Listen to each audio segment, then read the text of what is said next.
Muri Guinea umukandida w'ishyaka ritavuga rumwe na leta arashinja abayoboke ba Perezida Alpha Condé kuzitira abayoboke be kwinjira mu mujyi wa kabiri mu bunini aho agomba kwiyamamariza. Amatora muri icyo gihugu ateganijwe kuri iki cyumweru. Muri Tunisia ho haravugwa ubushyamirane hagati y'abaturage bigaragambya n'abashinzwe umutekano muri imwe mu mijyi ikennye cyane. Iyo myigaragambyo yatewe n'urupfu rw'umugabo wishwe ubwo ubuyobozi bwasenyaga kioske yarasanzwe araramo.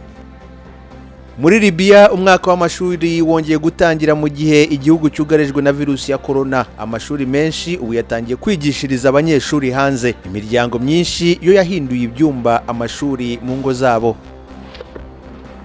Igihugu cya Afrika y'Epfo gishobora guhagarikwa mu marushanwa y'umukino wa cricket kizira ukwivanga kwa guverinoma mu mikorere y'ishyirahamwe ry'uwo mukino. Leta ishinja iryo shyirahamwe imikorere idasobanutse.